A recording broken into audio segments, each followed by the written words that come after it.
I would like to revisit the discussion of edges. Edges are part of the complete package when we're talking about a successful painting. So, as I said, I just want to revisit this and kind of come at it from a different angle because it's such a crucial part of our process of making a painting that we can't ignore it. And I certainly understand uh, focusing on one or two specific items or things to think about, things you're working on in a piece. Uh, it's easy to forget some of the other basic principles. I mean, I don't care how long you do this. You will need these constant reminders for yourself. I have to all the time, especially in the studio where there's more time to think about things and also conversely more time to overlook things because you overthink in one direction. So I'm going to talk about we'll talk several different ways to control your edges. And this is, it's not like this isn't going to be a ski lesson, although actually there are a lot of similarities for a sharp edge and a carved turn to a flatter ski, a soft ski to feather a turn. So that's kind of, if you're skiers, that's certainly a way to look at this or think about it because the principle is pretty much the same. We'll talk about sharp versus soft edge or lost and found edges, sharp versus a feathered edge. We will talk about edges that are comprised of two shapes coming together, two masses coming together that are the same value and therefore can offer up an almost invisible edge or a very soft edge depending on how close together those values are. And I'm going to point out, I have some great examples here. That'd be same value. And another way to think about this would be temperature changes, a warm versus a cool. And you can see in some of the real hard edge abstract painters, they will put they'll put intense chroma, high key colors together or shapes together on a hard edge, but if they are the same value, say a red and a green, a vibration sets up that you are not really aware of that edge at all because of the optic vibration that takes place between the same value and the same complementary colors. These are things that we can utilize to varying degrees, and I'll point out some of that for you to think about. And once again, I encourage you to not, over the course of the day, or of course our days together, not ask questions and bring this subject up or offer up examples, whether you find them in a museum or out of one of your books on your favorite painters, or of course your own work. We can talk about this so that we'll be constantly aware of it and constantly looking at examples. So what I'd like to start off with is this piece by an Australian painter. His name is JJ Hilder, and the examples I have of his work are primary watercolors. But I love his work. I love what he does with his edges and with his big simple masses, which we can see here. And you can see this, there's how he is, just a high contrast obviously with this edge. Whoa, what do I have here? Hold on, just bear with me, folks, and I will get back to I'll go with the soft round here. And a little bit smaller brush, a little smaller yet. I'm sorry, I just neglected to really look into this before I started jabbering. I'll get rid of that. There. Okay. Now we'll get back to the discussion. You'll notice this harder edge right here around this this shape of these bushes, and you will see how he has utilized that edge to pull you right into this figure right here. Very, very thoughtful, and just, I mean, the sign of a master's thinking. What is a secondary read is this hard little accent down here to help the viewer find these two figures on the path. And then everything else is subordinated to that harder line. And you'll notice how there's a city back here, or a town, but it's literally lost back there. But by its shape, defined by that soft shape, you know what it is. And this is really, these are the things I talk about with you all over the course of our little crits that we do in the over the course of the day, and how much pardon me, how much information you can give the viewer with just this. Look at this simple silhouette that is, they're of course not the same value, but they are basically a mixture of what he has up here in the sky and a little bit of what's down here occurring in the earth on the ground plane. And so it has this wonderful continuity to it, doesn't it? It's just masterful. So these are things. This is a high contrast, obviously, and it's one that's defined. You know what I mentioned, the describing with using it to describe mass in a simple shape like this, and you can see how the mass of the foreground is really.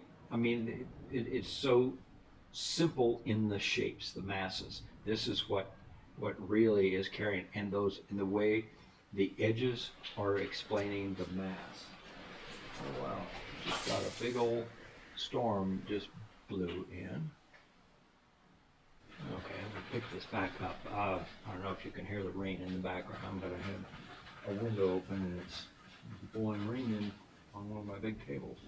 So I think we've covered a lot of about using big simple masses like this, and how by defining or the sharper edge and the feathered edge down here to direct the eye with this sharper edge moving into the key figure that he wants you to look at. So these are certainly, I mean, they're ways of moving the viewer's eye around your the rectangle of the painting. This one was, I wish I could remember which one of you posted this the other day, but this is just a classic Sargent, Singer Sargent painting. That is a perfect example of what we're talking about here. And you'll notice how, I mean, besides his organization of his lights and darks, with this nice wedge shape of light coming down, and then this beautiful wedge going up the stairs, where he wants your eye to go, and just the linear perspective here. I mean, it's just such a great observation of a simple subject. It's about light, but it's also about edges, and that's why these things are so important when you see these masterpieces like this, where these guys they really know what they're doing, and how subtly or overtly they will incorporate edges so that they're the ones driving the viewer's eye around to where they want you to look, and to move through the painting, move through this composition. And you'll notice these little dark accents down here on the stairs that really keep establish this foreground for the viewer, plus the texture of the cast shadow on the stairs that explains what the form is, what it's doing, so that there's no doubt in anybody's mind but you'll also notice that right up here in front, you see how soft those lines, how close these values are, and how how soft this edge is. Then he picks up a little bit sharper right here. This is a little bit sharper yet because this is a lead-in from this vertical edge over here.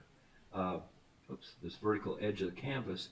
This is an entry point for the eye, for the viewer's eye, and it establishes basically the front door of his composition. You know, the foyer of his composition, and it's the invitation to come in and really look around, because just by how intriguing, but yet because of this high contrast up here, the highest contrast in the painting, your eye is going to move right up there anyway. But he wants you to see, to take this journey up through here, and to really, in essence, meditate on this wonderful play of warms and cools, and the subtlety of the reflected light, the cast shadow. And you'll notice that the hardest edges, other than the four edges of the frame, of course, are right up here where your eye is going to have no choice but to end up here. And how beautifully described this cross brace is. If that, I'm assuming that's what it is, but it's this really wonderful little horizontal note up there. And against the delicacy of this dark and what's going on at the top of the staircase, and the vastness of the approach. So you get a wonderful sense of scale on top of this.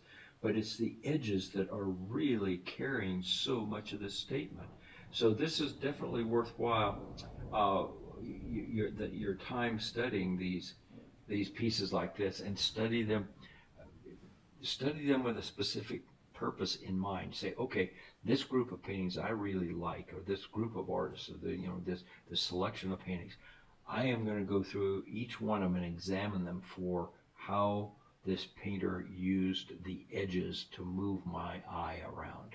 So this is, again, a real study by a master painter in organizing his thinking and organizing his shapes, and using the edges of hard, really sharp edges against soft edges. When you squint down at this, and you realize how delicate all this is in here versus this abrupt contrast accomplished with a hard edge. So let's go to one of my dear friends, Mr. Bill Anton, and who is a master painter, as you can see. And this is a great combination of hard and soft and sharp and feathered edges. It's just a complete orchestration of these exquisite play on edges from, let me get a little bit smaller brush here so this thing isn't getting all clunky on us. Okay, that might be a little too small, but nevertheless. And he's used much the same device as Sargent, with the way he used this sharper edge up here at the top to bring the viewer in, and the same down here from this lower section, this lower left-hand section, to bring you in, and we carry you through the wonderful texture. But you notice how soft these edges are in through here, in this foreground mass, and the play of the dark against the light here, and it gets more subtle as we move down through here. Again, more lost and found edges. You can see, it's very obvious once it gets pointed out, these hard accent edges that are so directional and moving the eye, constantly moving the eye into the piece. These wonderful little juxtapositions of the way it's softened the rock form with here's another delicate little hard edge against this just completely feathered lost edge in here. And look at here, how the handling of the water, how delicately that's an edge, but it's barely there, and it just feels so natural. And then the use of a harder edge dropping across here in this section to pull you into into just all this activity that's going on right here in the midground. And then everything above that is reinforcing these wonderful horizontals and the lines just coming off of horizontal into slight diagonals that create all this wonderful movement. Now this, Bill couldn't accomplish this without a copious use of paint, which is just, I mean, it's just a song to my heart. I just love the way Bill uses paint and the way he uses it much. I mean, it's the same. I like to think of this surface as, and the paint itself like a sculptor. You form these things with the material itself. And this, Bill couldn't make this occur if he didn't have enough paint down on there to really move it around and to lose edges and find them in here and there, right where he wants them, and to reestablish this. So you can see how important it is also to get enough material down on your canvas so that you can work with it. And this beautiful contrast of these of the water, the activity in the water against that's the horizon line that is such a soft and delicate line, and yet it's two fairly strong values against each other, isn't it? But because he has softened it down so much, it pushes it way back there in space. And this is something that, again, having enough material down on the canvas works. And for a number of you who were working with these seascapes, you know, I keep telling you, well, get back in there and soften that horizon line, because right now, you know, the way you have it stated is too hard. It's wanting to come forward. You're not establishing that wonderful distance which is created by the marine layer, and where that marine layer and all that wonderful moisture in the air, the salt air, starts to really dissolve that horizon line into a very delicate, descriptive line. So this is, again, just a masterfully handled piece of really complexity, and yet he simplified it so beautifully with just a few lights and darks, and with a judicious use of middle tones. It's all an illusion that's created with paint and edges and that movement of values. So this is again just a wonderful example by a master painter. And I've got several Bills in here because I love the variety. This is a great example of what at first appears to be a very complex painting, and that's what he wants you to feel the complexity of this particular subject. But it's a great example of the illusion of a soft edge with values, by using values. And you know that, oops, I need a little bit bigger tool for this one. Oops, let's go up there. There, that's better. You know, as just through deductive reasoning here, that you've got these dark trees over here on this side in this arrangement of these shapes and the desert shapes. But rather, if he had painted these as dark as what he has going on down here, well, then they would be a major distraction. But you see how crafty he was in bringing those values much closer together. So I mean, you still have physically a hard edge, but in reality, it's a soft edge because of the values, that real delicate value contrast in here. And it creates such an atmospheric feel, an effect of again, great space in here. And the play of, especially here in this top line, of the warmth of these rocks, and yet this rock formation, this is what we're talking about, temperature, how we can play with temperatures, and the warmth of this one right in here versus the coolness of this distant mountain back here, and there's still, you've got a hard edge adjoining, physically a hard edge, but yet when you squint down, it gets lost. They're very close in value, but this is again a masterful use of using temperature, color temperature, to soften that edge. So this again, these are great devices, and I want you to be constantly aware of it when you're working up your studies. This would be, I know Bill considers this almost a study for a bigger piece, but this is a way. This is the way he likes to work, and I just think these are such luscious paintings, so thoroughly orchestrated.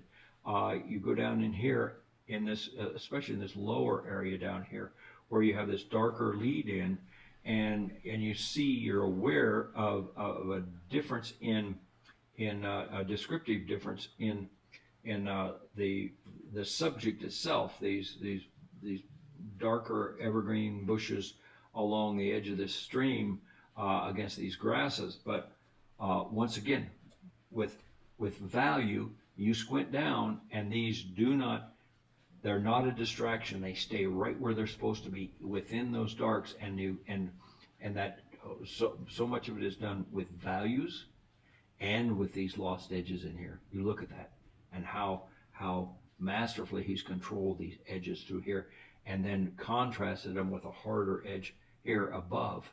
And again, because he's contrasted this hard edge right here with this softer edge down here, you get a feeling of great texture, of a very naturalistic texture, very organic texture. And you know what, guys? It's nothing but paint. That's all it is. It's not trees and grasses. It's just paint on a canvas. So, I mean, this is the illusion that we can, when we use these edges this way, that we can imply so much information to the viewer without rendering any of this out. But it's just loaded with a ton of information that's a feast for the eyes without overstating anything. So this is what we talk about on a daily basis within the group. This is another very good friend of mine, T.A. Lawson, Mr. Lawson, and this is a wonderful exercise in understated color and understated values. It's almost a two-value painting, because when you squint down, again, with that really soft top edge up here, that begins to disappear. But you're aware of this horizon line, you're aware of the feeling of an extremely hot day in Wyoming, and these days get really just brutally hot up there in this country. And just a bleached out feel of the sky which he's doing with values and very, very delicate color in a very limited palette. But you see how none of the pattern of the sagebrush going up the side of this hill is overly stated. It's all very soft, and everything is subordinated to this sharp shadow that goes. It's a very abstract piece, but when you squint down, it's all about light and shadow, and it's such a simple statement, yet so elegant in its simplicity, and how he has played these hard edges off of to even contrast that much more the softness of the rest of the bulk, this big foreground shape in here that takes up so much space, and yet you get a sense of a complete painting. And this is a complete statement, and just such a beautiful use of hard and soft edges. This is a more extreme example, if you will, and again, masterfully executed, just very thoughtfully done in controlling edges, and using those big simple masses to explain, so there's really no doubt in the viewer's mind as to where this is, what the day feels like, the time of day. This is this is often, that the time of day when oftentimes we go, lights flat. I think I'll eat my sandwich and maybe take a nap till the light changes and gets better. Yeah, right. How much better can it get than this? I mean, this is really just such an elegant painting. Um, we'll go back here to Mr. Anton again. And this is a great example of like our first one over here, where Hilder used that dark foreground mass to really set the stage for the rest of the painting. Now, Bill's is a little bit more complex here, but still, he's utilized that same principle of a nice dark, uh, low-key foreground that is anything but a stopper. It does not stop the eye. It establishes the atmosphere of the day. He has some sharper edges, some crisper edges down in here, but they're so close in value that you don't notice them. You don't feel the sharpness of that edge. What it does is it pulls the eye into the hotter colors, these higher chroma colors from these neutral greens in the foreground into the higher chroma, which is a natural attractant to the human eye. And then he's incorporated another dark shape that's cast shadow on the hill, on this line of hills back here in the background, and then plays off this super high key background here. And you can see how he moves from higher, deeper value up here in the foreground, midground, into these exquisitely delicate edges and shapes that nothing is overstated. He's not over explaining anything. Over explanation, overly rendered pieces are, I mean, to me, they're insulting to the viewer, because this is a way of helping the viewer, making the viewer feel part of the process, is that they see in there, they think they're seeing more than they really do. And but again, it's just the implication of what can be done with shapes and edges. Edges, guys. I mean, it's just that I can't emphasize enough the importance of thinking about these edges. I don't know if you heard that little message, lightning. um, and you'll notice he's utilized this wonderful high chroma passage right up here in the midground, and the only other place he has a high chroma note is the blue of the sky up here.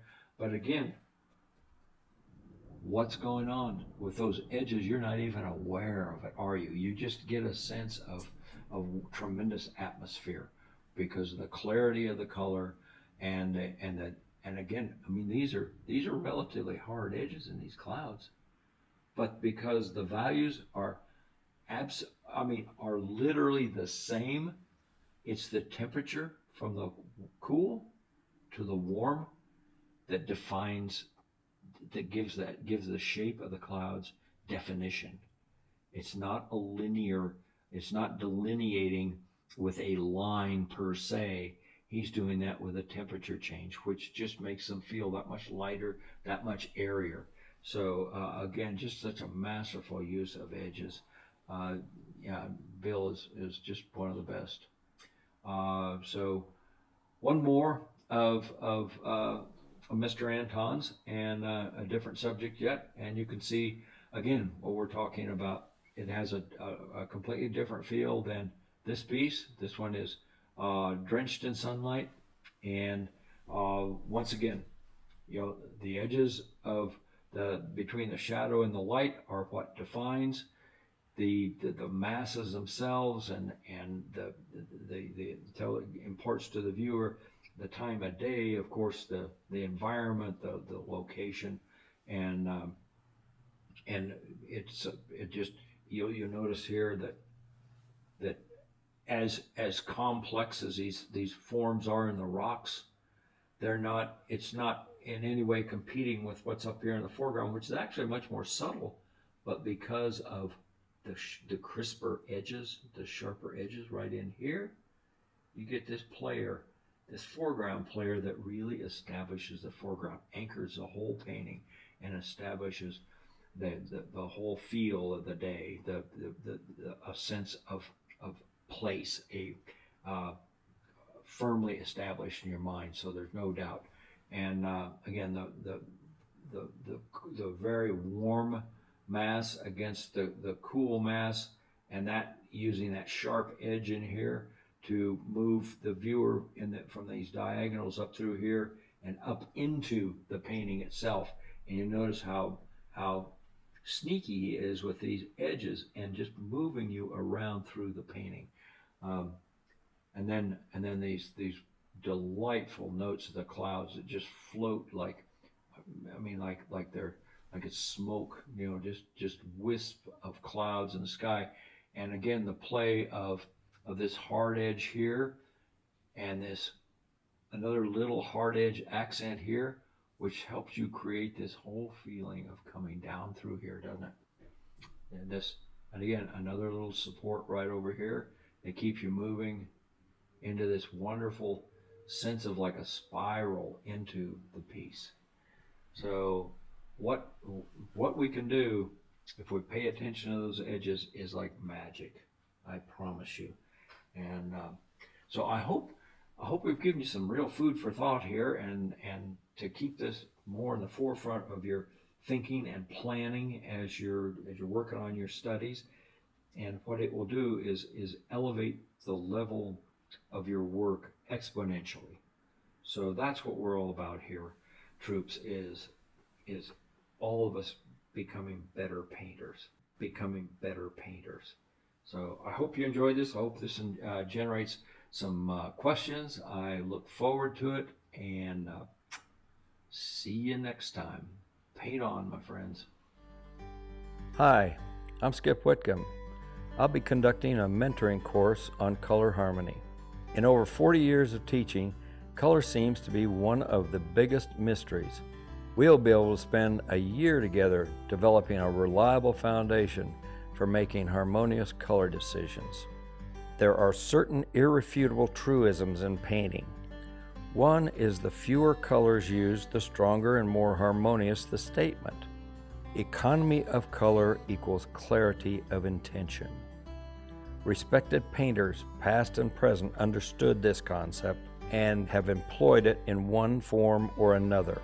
We will explore the power of a limited palette, calculating progressive sequences of 3 to 6 colors, referred to as harmonic chords, and explore how to select the best color set to serve our concept. The goal is to give each artist a reliable foundation for making color decisions, for developing personal expressions of color. Hope to see you in the course.